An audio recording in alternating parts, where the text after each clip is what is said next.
up, guys? Back at it again. Today wasn't expecting to get this. I mean, I told you guys I was gonna get it, but then I looked at my shipping details and it said not till next Monday. So the plan today originally was to do this side molding that I just talked about, but now this is here. So got a couple comments asking if I can do a video on this traction bar. So is that what I just said? Did I say a sway bar or something at first? I don't even remember, but yeah, this is my traction bar. But I guess first and foremost, I'll do a little unboxing and then we'll kind of continue it from there. This is the Innovative Mounts traction bar for the CB7 Accord. Good for 1990 to 1993. It's just gonna be like every other video you've seen already on this thing, but hey, see if I can provide you guys a little bit more info than what I found.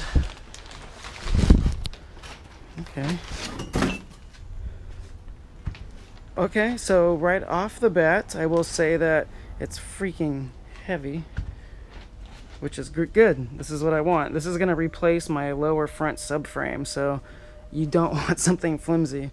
I heard a couple of YouTubers say that it was a little bit like a pound heavier than the original one, so you know, good or bad. I think you can get an eBay version that's a lighter one if you're going to go hardcore track.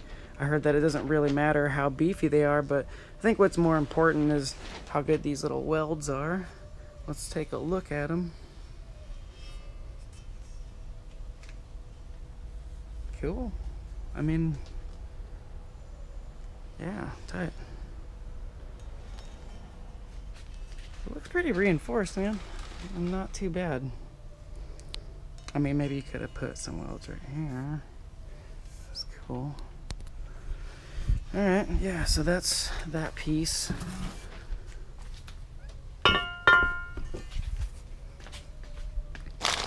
Got some hardware.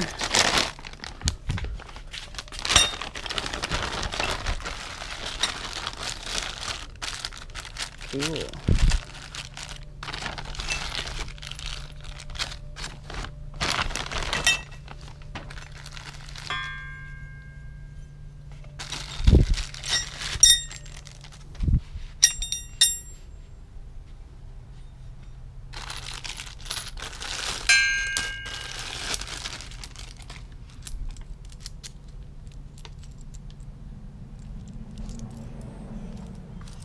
Nice.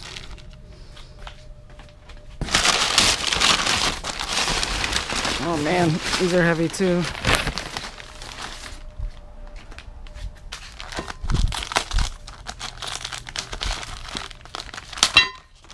Jesus. These are fucking heavy, dude. Wow. Dude, I think this is what replaces the stupid ass radius rods. Oh man, it is. Jesus, those are gorgeous. Wow, cool. Yeah, these are very nice. Those replace these stupid ass bars.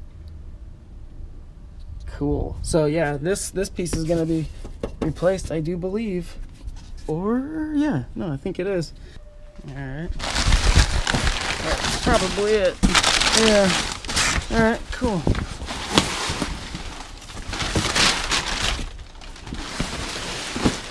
Alrighty, so yeah,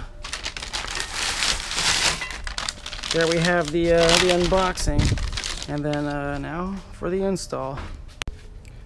Alright, let's start working on getting the side molding on. First thing I'm going to do is take the door panel off. To do that, the first thing you want to do is pop this little guy with a flathead and get the screw out. I already did that. Then you want to pop this little dude out right here. That's just one of these guys. Just work at it from the edge. Mine looks kind of mangled. Don't do that. And then there's one down here. Another one of these guys. There'll be a little spot to show you where to pry up at it. Don't go too crazy. There's a Phillips down there. Then you just want to push on this thing to the left, and that'll pop it free over here. And then once you're in here, I already popped this little thing, but this thing will be attached to that little bar, and you just pop this thing off, and then you can lift the bar up. Release that little dude. And then, yeah, then you just got this little lock switch here. Pull that guy off. Alright. There'll be another Phillips in there. I never do these like install videos where I'm trying to film and tell you guys what's up while I do stuff. I just noticed that there's a little thing here, but you don't have to get this off. What is that? Oh, what? Wow, dude, this whole time. I think you're supposed to put a screw in there. Maybe. I don't know. I never took that thing off. Alright, so yeah, once you got that screw out, you got this clip out. You didn't even have to. Actually, now that I think about it, I didn't even have to probably work at this thing from the side. I was doing this. Let's see if I'm right. But I bet you could just do this. Yeah. Well, there you go. You learn stuff every day. So yeah, to avoid mangling your clip up, you could just pull at it like that. Alright, and then there's some clips on the bottom. You just grab the bottom of the door and you just start pulling those out. Yeah, once you get those out, you can just grab this thing, lift up, give it a little shake. Cool. Take this little clip out. Alright. Oh, and this little clip for the light. Sweet. You can take these doors off in record time if you're a gangster. What was I doing again? Oh yeah, side molding. Alright. Excuse this gaffing tape job. I'm actually going to do a better job than this when I put it back. Or I could just order some new ones, I guess. Oh, I need my window up, you guys. Oh, Jesus. Alright. I know I got a way to do this. I just gotta get this window switch in, and then I'll get that window down. So give me a second. Alright.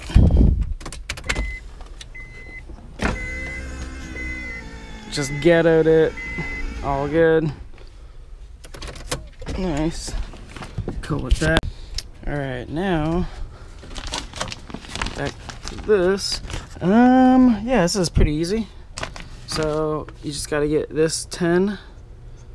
I like when you see these 10s. These are like my favorite 10s Honda makes. Whenever you see those, it's something cool. Like, I think this is the same exact 10 that holds on the NSX spoiler stock, except they're silver. So there's that 10, and then there would be a clip there. I don't see one. There's a clip there. And there's gonna be another clip, actually. I do believe. Yeah. Well, it might be. Oh man, God, I hope it's not behind that window thing. How did I get this off? I think it maybe slides. Let me give that a shot too. I think you just take off this nut, I think, and then maybe it slides. Let's see what's up. Yeah, dude, it was the slide maneuver is what's helping me get this thing off cleanly. So yeah, just try to slide this thing. Alright, so all I did to get this thing off clean without destroying it was I took off this nut, as you saw, and then I just slid it. I slid it forward, and I got to this one little clip that was inside the door, but I didn't have to do anything too crazy, luckily. So yeah, cool. So now I'm gonna clean this surface up. Actually, before I do that, let's just see. I have a feeling this will be fine. If Honda changed this somehow and didn't tell anyone, I'd be mad. So let's just close that a little bit. Now this red clip stayed in there. Alright. Should be able to get that out. I'll fuck with it. I'll fuck with it right now. Give me that.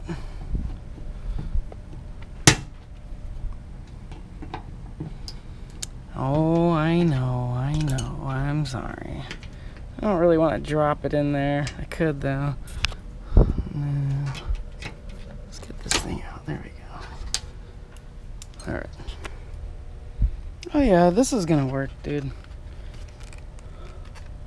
It looks like I can just kind of, yeah, I can slide these.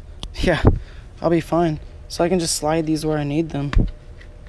Beautiful. So I'll slide them into the locations where these line up. Is that an old clip? Probably. And it looks like, oh, you guys, it's gonna work, dude. Oh my God, that's so cool. Sweet, man. That thing was an eyesore. So, all right, let me clean this thing up, and then, yeah, I'll throw that thing on. Just got a little soap and water here. Just gonna do that. I know it's gonna make a mess. We'll clean my car later. Oh, wow. That's so satisfying. Oh, man, that's so clean under there, dude. Holy crap.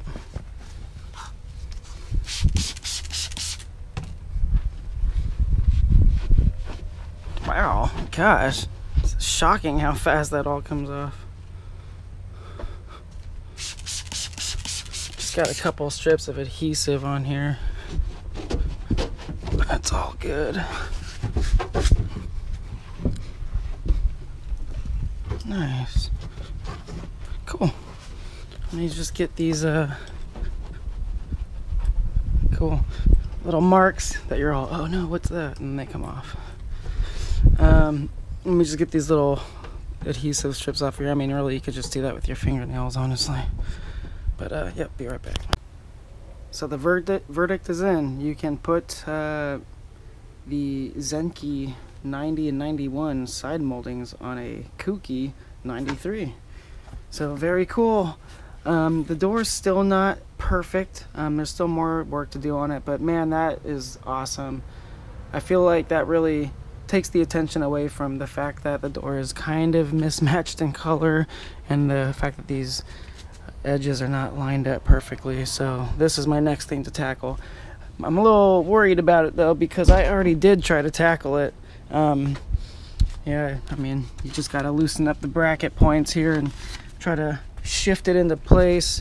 I think what I might end up having to do is if I give it a shot and it doesn't work again, is I mean, do simple but kind of crude body work, like maybe roll the window down and swing the door all the way out and maybe sit on the door a little bit, see if I can bend it into place just a little bit more. I know that it doesn't close perfect like it used to. I mean, geez, it sounds worse now because the door panel's not down in there, but yeah, cool. Well, that helped a lot. So, cool. On to the next project. All right, cool. Got the car supported, and all right, let's take a look. So I gotta take off this subframe. So that's these two bolts, those two, and this middle cross member section. And then I gotta take off those two bolts on the radius rods. So those actually look like they're gonna be the most difficult thing, so let me check these out. Because I may have to, yeah, actually I don't know, I think I'll be alright. I was gonna say I may have to move this fork out of the way, but let's see, maybe able to get something in there. Just get a box end wrench right in here, so I'll remove this one first, and then the one behind it will be a little bit trickier, but I should be able to get those out. Alright, I was able to get these out, or these, just by getting a wrench up in there.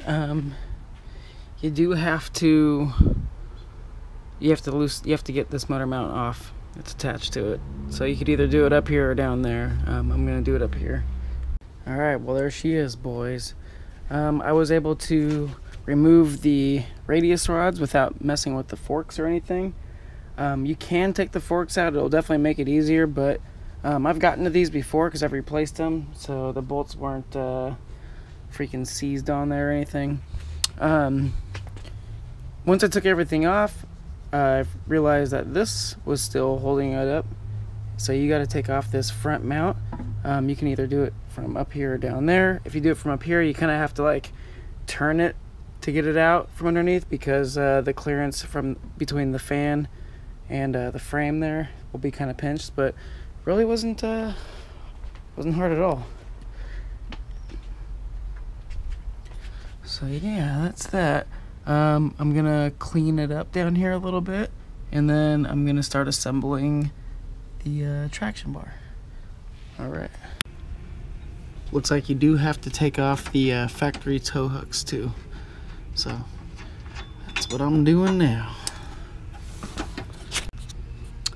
I'm running into a little issue where I can't get it all the way snugged up because it's running into this seam weld down here, but I'm able to take my screwdriver up in here and I'm able to move this thing just enough so I should be able to tighten this bolt down.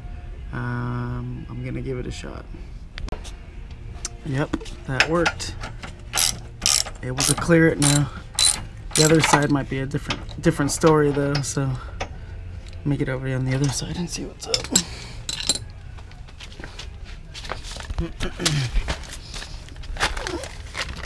Oh yeah, it's gonna be the same sitch, so I'll just stick this through again. Actually, I did it through this side. Yeah, see, you can move that and that'll barely clear it. So, all right, back in a second. Cool, yep, that worked. Actually, this is cool. I like when stuff like this goes down because you know this thing's gonna be sitting in there super snug. Like I didn't have to modify anything. It was just one of those like super snug fits. But that's cool, dude. Yeah, I'm feeling like the chassis is gonna be nice and tight down here. So, all right, I'm gonna finish bolting the rest of these up now. Next oil change, dude. I gotta do this oil pan gasket. That's terrible. That's terrible. I have a brand new oil pan and a gasket waiting, so it looks like to do that I'm gonna have to just take off these. I mean, I've seen people do it without taking this off, where it just like barely makes it, but I don't want to risk getting any crud in there, you know. I want it to be a nice clean job, so I think next oil change, yeah, dude, I'll just take those 3 fasteners off there and I might be able to be cool just off that and maybe dropping hangers. I shouldn't have to mess with that one, hopefully. Yeah, but I gotta take care of this. It's been on the list. Alright, you guys, it's all up. No real crazy clearance issues. I didn't have to modify the radiator stays or anything crazy like that. Looks like we're cool. The radius rod up there just kind of barely in there, pretty loose. Taking this thing apart right now. Well, this fits up into here, and then you want to make sure the washers are on the outside of that, and yeah, that'll be that. Pretty easy install, I must say. Not too shabby. This bracket on by keeping everything loose, and then now I can tighten all that down, but I believe this piece goes on top because well, it wouldn't make sense for it to go any other way. So yeah, gonna go ahead and tighten that up. So far so good, y'all. Alright, it's the next day. I buttoned everything up last night. Tried to shoot as much as I can. Not really the part installer YouTuber, but you know, we get in there. So yeah, took out the entire front cross member. Let's see, things to think about, things that you have to deal with. First off, if you're running the innovative traction bar, you can't run your torque mount, this front mount. They do make brackets for other cars, for DAs and Integras and stuff. It's a little bracket that you can put onto your innovative traction bar, and then that will, I guess, carry a front mount. Did a bunch of research last night, not finding the bracket for the CB7. Drove it around a little bit, couldn't tell that mount wasn't there. Did a little bit of research, and people are saying you really don't need it. If you upgrade your other mounts, then you definitely don't need it, and if you don't plan on making any more power, then it's not really an issue. So just something to be aware of if you do run the innovative traction bar on the Accord, on the CB. You might not be able to run that front mount, so that would be the biggest drawback, I think. But after driving it around last night, I don't care about that thing at all, dude. Like, the benefits I'm getting from this traction bar are crazy. I've done a bunch of suspension upgrades in the past, but man, I can't tell you. I don't think I've really felt something that made this much of a change. The front end feels so solid. Went over a couple bumps last night. No real issues. Pretty sick, dude. I'm really happy with it. I'm in the middle of painting my my heat shield for my headers, so just waiting for my paint for that. But yeah, so this is where the front torque mount would go. I just took the bracket off. And as you can see, I'm kind of looking more like a D series or a B series now. And if you think about it, those motors don't have those mounts either. So yeah. Other than that, everything else went on very smoothly. As you saw previously, the only issue I really had was I had to sort of get a little pry bar or a screwdriver up in here and bend this out just a little bit to get that thing to sit flush up in there. But other than that, guys, really straightforward install. Didn't really run into any issues. Yeah. Later today I got coilovers coming, so I'll go ahead and end this video here, and then yeah, I guess on to the next project. Alright, you guys, till the next one, peace out, suckers.